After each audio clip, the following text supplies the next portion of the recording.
नमस्कार, nishammadhulika.com में आपका स्वागत है। आज हम मिक्स फ्रूट जैम बनाएंगे।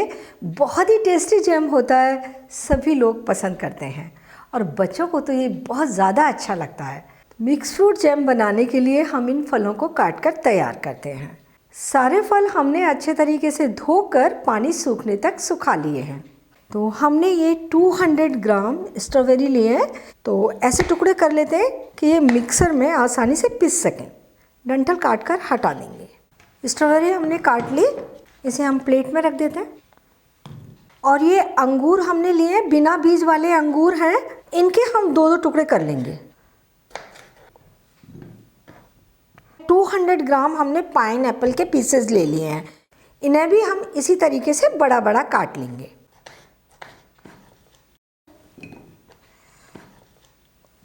और हमने ये 2 एप्पल लिए हैं, 350 ग्राम एप्पल हैं, इन्हें हम छील लेंगे। एक हमने ग्रीन एप्पल लिया है, वो थोड़ा खट्टा होता है, और एक रेड एप्पल लिया है, वो थोड़ा सा मीठा होता है।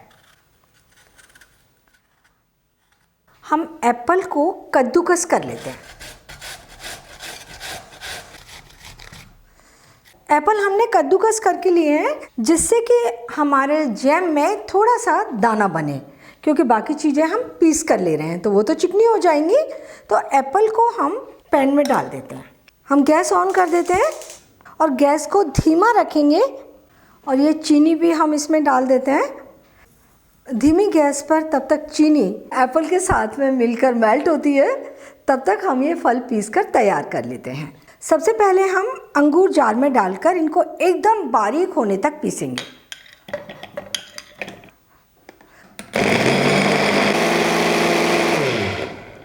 अंगूर अच्छे बारीक हो गए हैं। अब हम इसी में ये स्ट्रॉबेरी डाल देते हैं और इन्हें बारीक कर लेंगे। ग्रेप्स एंड स्ट्रॉबेरी हमारे पिस गए हैं, तो मैं थोड़ा सा जार खाली कर लेती हूँ। तो हम ये पिसे हुए फल इसी में डाल देते हैं। और थोड़ा सा मैंने बचा लिया है ताकि मैं इसमें पाइन एप्पल को आसानी से पीस सकूँ। पाइन एप्पल भी हम जार में डाल देंगे और बारीक कर लेंगे।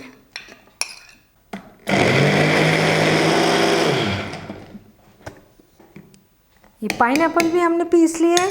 अब ये सारा पेस्ट हम कढ़ाई में डाल देते हैं, मिक्स कर देते हैं चीनी के साथ। गैस मीडियम कर लेंगे और हम इसे अच्छा गाढ़ा होने तक पकाएंगे। हमने एक सिनेमन का टुकड़ा ले लिया है, वो हम इसमें डाल देंगे। इलायची को छीलकर हम इसका पाउडर बना लेंगे। तो इलायची को हम थोड़ा सा इस तरीके से क्रश कर लेते हैं, आसानी से छिल जाती हैं।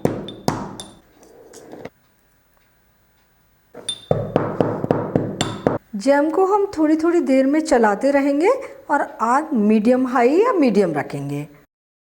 पल्प काफ़ी गाढ़ा हो चला है, फलों की अच्छी खुशबू भी आ रही है। हम इसमें इलायची पाउडर भी डाल देंगे और अभी हम इस पल्प को और गाढ़ा होने तक पकाएंगे।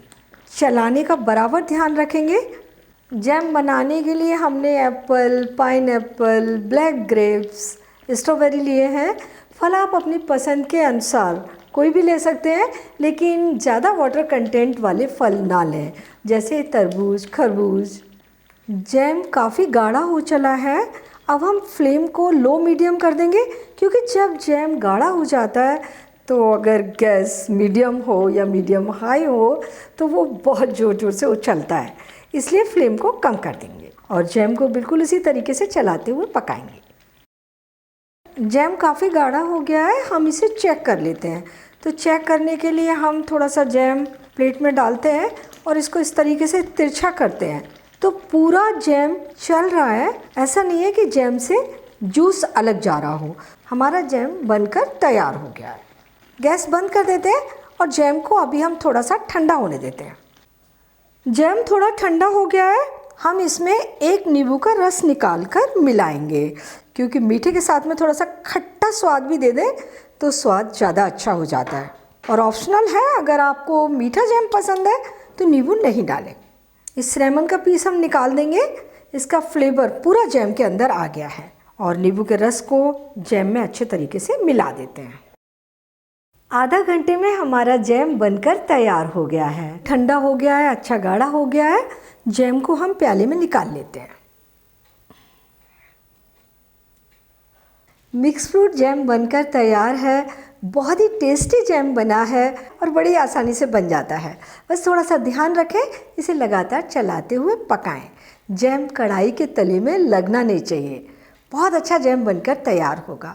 और जैम को पूरी तरह ठंडा होने के बाद किसी भी कंटेनर में भरकर रख लें और फ्रिज में रखकर इसे पूरे 6 महीने तक यूज़ कर सकते हैं। तो आप ये जैम बनाइए, खाइए और अपने अनुभव nishamadulika.com पर शेयर कीजिए। एक बार फिर मिलते हैं एक नई रेसिपी के साथ और मेरे चैनल को सब्सक्राइब ज़रूर कीजिए।